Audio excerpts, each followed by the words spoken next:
Alhamdulillah,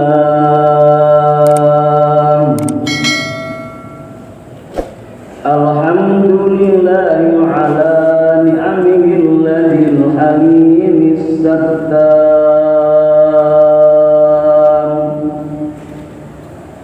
al-mutafaddil bil 'ata'il midram an-nafid qada'uhu bima tajri fihi al-aqdar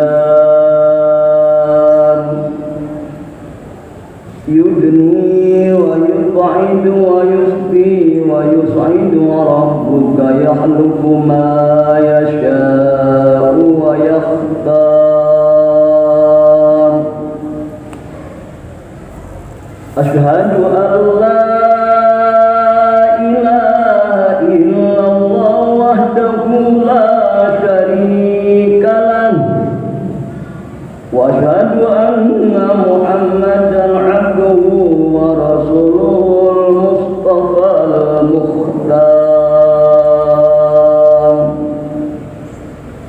Allahumma shalli ala sayyidina Muhammad wa ala alihi wa sahbihi al-athhar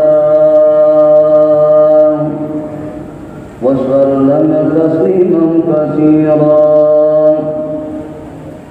Amma ba'd, fa ya ibadallahi usikum wa nafsi bittaqwallah. Ittaqullaha haqqa tuqatih wa la tamutunna illa wa antum muslimun. Wa qala ta'ala a'udzu billahi minasy syaithanir rajim. Wa idza salaka 'ibadi 'anni fa inni qarib ujibu da'watad da'i idza da'ani falyastajibu li wa yu'minu bi la'allakum yarshudun. Hadirin jamaah Jumat rahimakumullah, marilah kita bersama-sama meningkatkan iman, meningkatkan takwa kepada Allah Subhanahu wa taala. Takwa dalam artian menjalani semua perintah-perintah Allah, menjauhi segala larangan-larangannya dengan segenap kemampuan dan kekuatan yang telah Allah amanahkan kepada kita semua. Pada dasarnya semua manusia di hadapan Allah Subhanahu wa taala itu sama-sama lemahnya, sama-sama hinanya di hadapan Allah Subhanahu wa taala. Maka siapapun di antara kita yang merasa lebih istimewa, yang merasa lebih agung dari yang lainnya, ini menandakan bahwa di dalam hatinya ada penyakit. Lihatlah contoh bahwa iblis laknatullah itu adalah makhluk yang sudah marifat kepada Allah, tahu tentang Allah Subhanahu wa taala sedetil-detilnya. Namun kenapa diusir oleh Allah Subhanahu wa taala? Karena dia memiliki sifat sombong, takabur kepada Allah Subhanahu wa taala. Hadirin jamaah Jumat rahimakumullah, suatu ketika nama kita akan diganti. Kita akan menjadi mayat dan kita pun akan dirubah menjadi jenazah. Maka sebutan akan berganti pula menjadi almarhum. Lalu keagungan kita pada saat itu apa di hadapan Allah Subhanahu wa taala? Kita diajarkan oleh Rasulullah SAW supaya kita menanamkan dalam hati kita yang paling dalam bahwa Allah itu sangatlah dekat. Maka kita harus berprasangka baik kepada Allah Subhanahu wa taala dan kita harus merasa butuh sebutuh-butuhnya hanya kepada Allah Subhanahu wa taala. Diceritakan dalam sebuah kitab ada seorang laki-laki yang soleh, dia masuk ke dalam surganya Allah Subhanahu wa Ta'ala. Ditanya oleh Allah Subhanahu wa Ta'ala, tersebab apakah kamu masuk ke dalam surga? Dia menyebutkan alibi-alibi, hujah-hujah, prestasi ibadahnya. Dia mengatakan dia beriman kepada Allah, dia sering zikir kepada Allah, amalia-amalianya banyak, maka dia dimasukkan ke dalam surganya Allah Subhanahu wa Ta'ala. Ternyata Allah Subhanahu wa Ta'ala adalah hakim yang seadil-adilnya. Maka Allah Subhanahu wa Ta'ala memanggil satu malaikatnya untuk menimbang berapa kebaikan dia dengan kedipan matanya selama dia hidup di muka bumi ini. Ternyata semuanya tidak ada apa-apanya. Maka laki-laki tadi bersungkur kepada Allah Subhanahu wa Ta'ala, tersungkur jiwa dan raganya, minta ampun kepada Allah Subhanahu wa Ta'ala. Pada dasarnya semua orang masuk ke dalam surga adalah karena min rahmatillah, min fadlillah, karena kasih sayang dari Allah Subhanahu wa Ta'ala. Maka tersebab itulah orang-orang yang dekat kepada Allah Subhanahu wa Ta'ala tidak pernah ujub, tidak pernah ria, apalagi takabur kepada Allah Subhanahu wa Ta'ala. Karena bahan dasar kita dari air yang sangat hina dan kesudahannya akan menjadi bangkai, lalu tak ada keutamaan di hadapan Allah Subhanahu wa Ta'ala. Allah Subhanahu wa Ta'ala telah memberikan nikmat kemerdekaan kepada kita. Kita bisa bersimpuh, kita bisa beribadah kepada Allah karena Allah berikan nikmat kemerdekaan kepada kita. Maka sifat huria ini hanya mengagungkan Allah Subhanahu wa Ta'ala, menanamkan pada jiwa kita bahwa ini adalah anugerah dari Allah Subhanahu wa Ta'ala, bukan karena siapa-siapa, tapi Allah Subhanahu wa Ta'ala zat yang maha adil, mengutus para pahlawan-pahlawan yang kita cintai. Mereka bukan untuk dihargai, tapi kita bersyukur kepada Allah Subhanahu wa Ta'ala bahwa pendiri bangsa ini adalah orang-orang yang tauhid kepada Allah Subhanahu wa Ta'ala, mencintai Allah Subhanahu wa Ta'ala lahir dan batinnya. Tidak ada orientasi kecuali untuk kebahagiaan generasi-generasi penerusnya. Hadirin yang azimah rahimakumullah, Allah yang maha dekat ini adalah zat yang begitu agung, zat yang mengabulkan siapa saja orang yang memintanya, selama dia mintanya dengan kesopanan, dengan etika, dengan santun kepada Allah Subhanahu wa Ta'ala. Allah mengatakan dalam Al-Quran yang artinya, dan apabila hamba-hambaku bertanya kepadamu hai Muhammad tentang aku, maka sesungguhnya aku dekat, aku kabulkan permohonan orang-orang yang berdoa apabila dia berdoa kepadaku.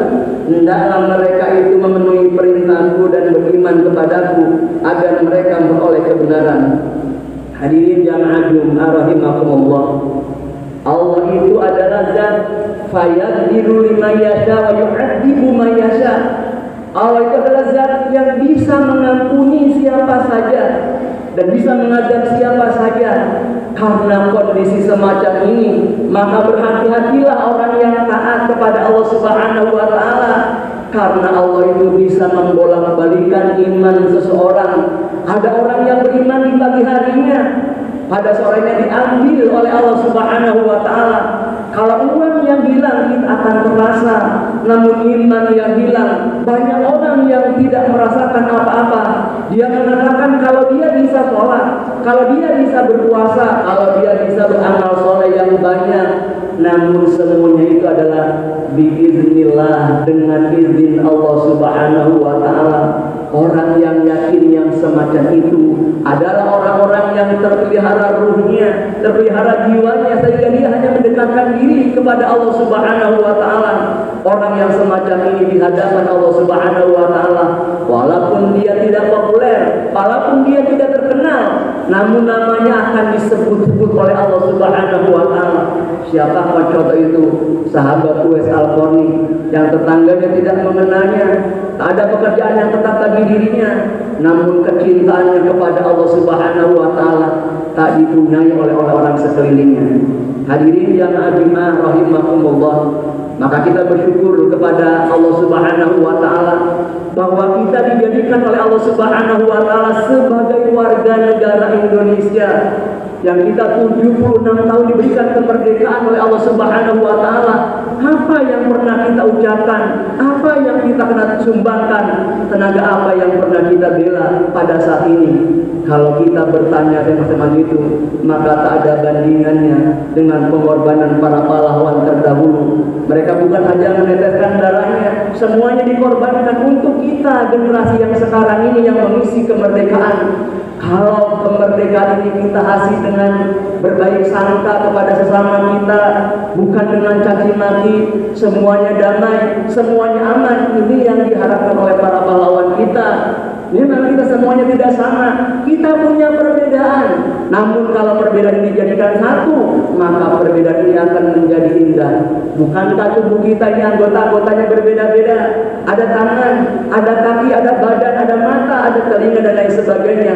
Punya fungsi-fungsi yang tidak sama. Namun orang tersebut bisa menggunakan dengan sebaik-baiknya karena dia yakin dan percaya semua yang diarahkan untuk taat kepada Allah Subhanahu wa taala pasti akan membarakakan kebalasan yang baik dari Allah Subhanahu wa taala. Dan mudah-mudahan kita yang pada saat ini yang telah diberikan oleh Allah Subhanahu wa taala kemerdekaan, kita bisa mensyukurinya, kita bisa mengisinya dengan sebaik-baiknya hingga kita selalu beriman kepada Allah Subhanahu wa taala. Amin amin ya rabbal alamin. Barakallahu wa lakum wa lisa'iril muslimina wal muslimat wal mu'minina wal mu'minat fastaghfiru innahu huwal ghafurur rahim. Allahumma shalli ala sayyidina Muhammadin wa ala ali sayyidina Muhammad.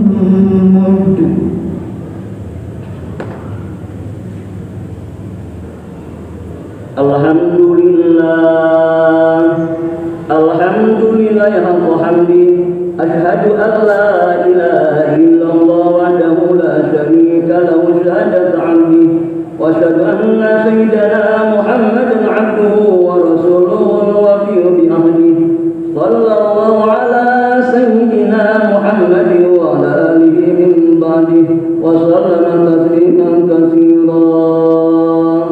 أيها الناس اتقوا الله واعلموا أن الله تعالى أمركم أمرا عظيما فقال جل جلاله عليما إن الله وملائكته يصلون على النبي يا أيها الذين آمنوا صلوا عليه وسلموا تسليما.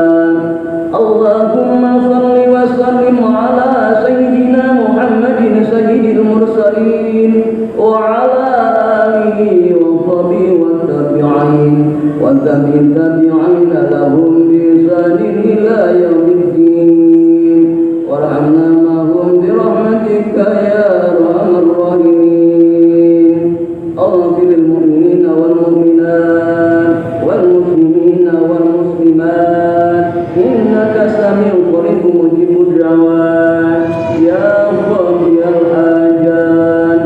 اللهم حسن مقاصدنا وبلغ مرادنا بالخير. ربنا اغفر لنا ولإخواننا الذين سبقونا بالإيمان ولا تجعل في قلوبنا غير الذين آمنوا ربنا إنك رؤوف رحيم. ربنا آتنا في الدنيا حسنة وفي الآخرة حسنة وقنا عذاب النار. عباد الله إن الله يأمر بالعدل والإحسان وإيتاء ذي القربى وينهى عن الفحشاء والمنكر والبغي يعظكم لعلكم تذكرون. فاذكروا الله العظيم يذكركم